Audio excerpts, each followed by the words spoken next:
You, John Fitzgerald Kennedy, do solemnly swear. I, John Fitzgerald Kennedy, do solemnly swear. That you will faithfully execute the office of President of the United States. That I will faithfully execute the office of President of the United States. And will, to the best of your ability. And will, to the best of my ability. Preserve, protect, and defend the Constitution of the United States. Preserve, protect, and defend the Constitution of the United States. So help you God. So help me God.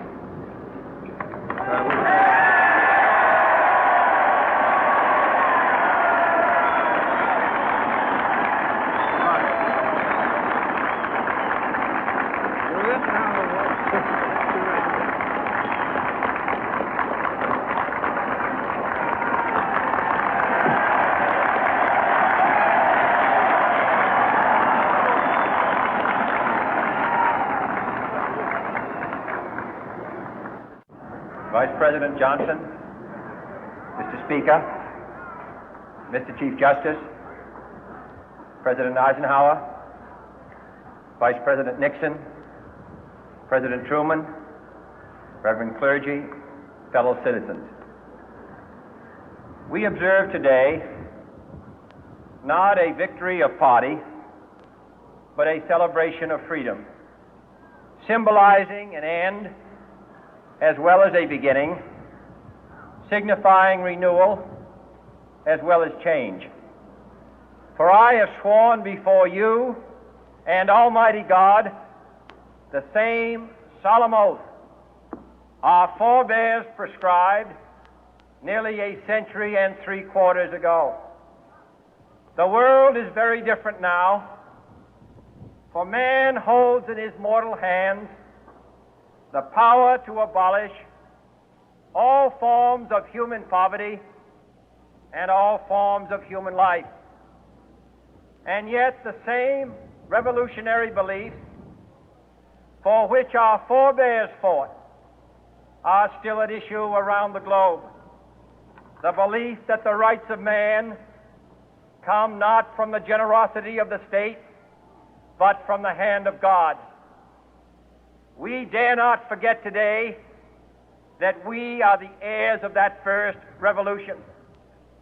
Let the word go forth from this time and place to friend and foe alike that the torch has been passed to a new generation of Americans born in this century, tempered by war, disciplined by a hard and bitter peace, proud of our ancient heritage, and unwilling to witness or permit the slow undoing of those human rights to which this nation has always been committed and to which we are committed today at home and around the world.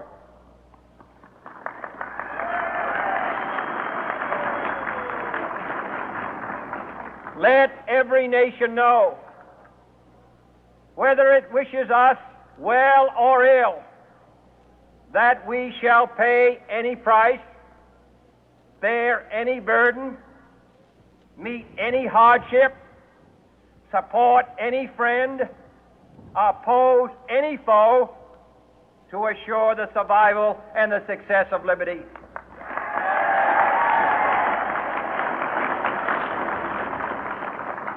This much we pledge and more. To those old allies whose cultural and spiritual origins we share, we pledge the loyalty of faithful friends. United, there is little we cannot do in a host of cooperative ventures. Divided, there is little we can do, for we dare not meet a powerful challenge at odds and split asunder. To those new states whom we welcome to the ranks of the free, we pledge our word that one form of colonial control shall not have passed away, merely to be replaced by a far more iron tyranny. We shall not always expect to find them supporting our view, but we shall always hope to find them strongly supporting their own freedom, and to remember that in the past, those who foolishly sought power by riding the back of the tiger ended up inside.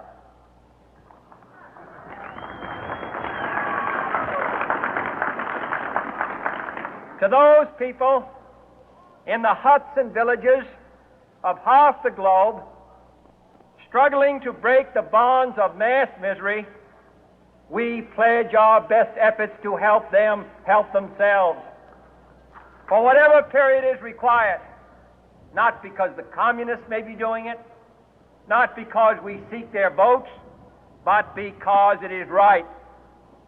If a free society cannot help the many who are poor, it cannot save the few who are rich.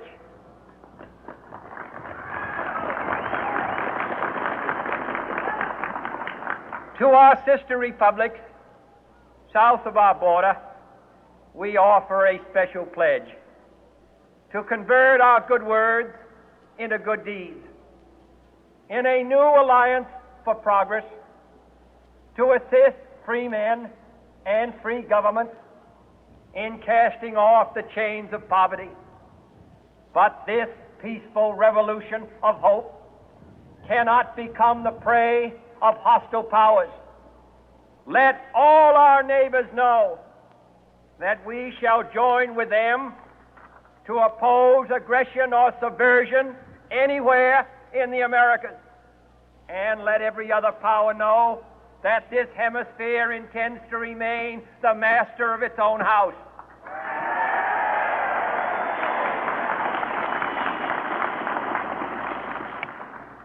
To that World Assembly of Sovereign States, the United Nations, our last best hope, in an age where the instruments of war have far outpaced the instruments of peace, we renew our pledge of support to prevent it from becoming merely a forum for invective, to strengthen its shield of the new and the weak, and to enlarge the area in which its writ may run.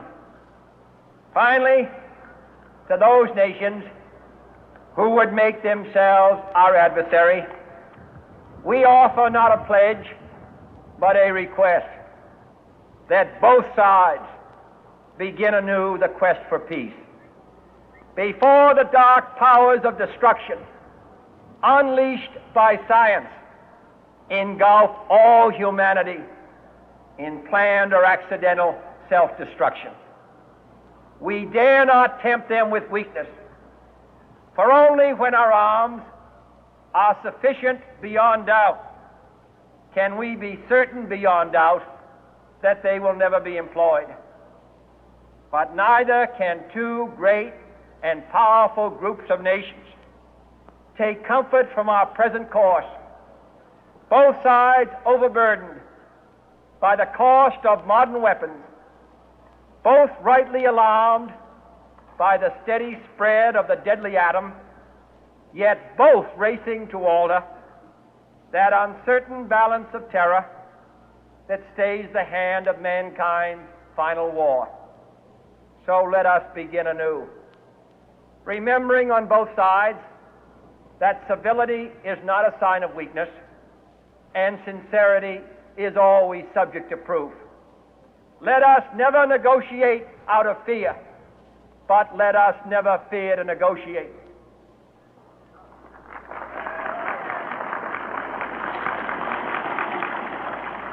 Let both sides explore what problems unite us, instead of belaboring those problems which divide us. Let both sides, for the first time, formulate serious and precise proposals for the inspection and control of arms, and bring the absolute power to destroy other nations under the absolute control of all nations.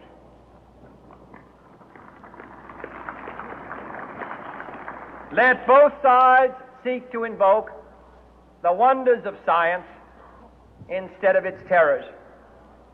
Together, let us explore the stars, conquer the deserts, eradicate disease, tap the ocean depth, and encourage the arts and commerce. Let both sides unite to heed in all corners of the earth the command of Isaiah to undo the heavy burden and let the oppressed go free.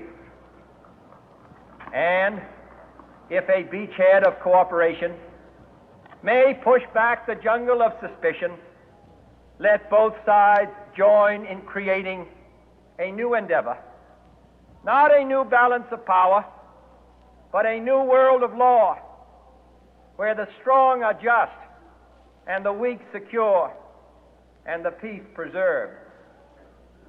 All this will not be finished in the first 100 days, nor will it be finished in the first 1,000 days, nor in the life of this administration, nor even perhaps in our lifetime on this planet.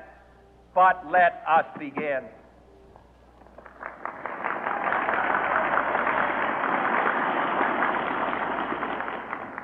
In your hands, my fellow citizens, more than mine, will rest the final success or failure of our course. Since this country was founded, each generation of Americans has been summoned to give testimony to its national loyalty. The graves of young Americans who answered the call to service surround the globe. Now the trumpet summons us again, not as a call to bear arms, though arms we need, not as a call to battle, though in battle we are, but a call to bear the burden of a long twilight struggle, year in and year out, rejoicing in hope, patient in tribulation, a struggle against the common enemies of man, tyranny, poverty, disease, and war itself. Can we forge against these enemies a grand and global alliance, north and south, east and west, that can assure a more fruitful life for all mankind? Will you join in that historic effort?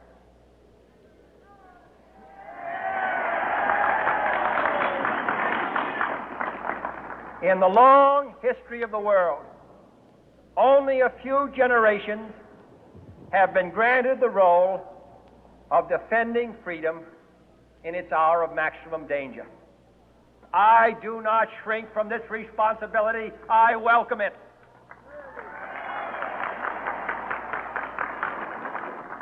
I do not believe that any of us would exchange places with any other people or any other generation.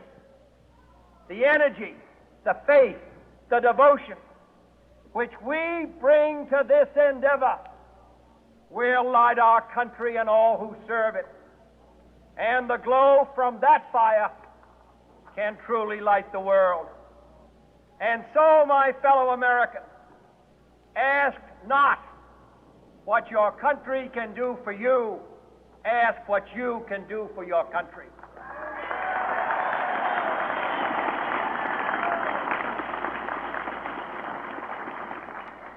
My fellow citizens of the world, ask not what America will do for you, but what together we can do for the freedom of man.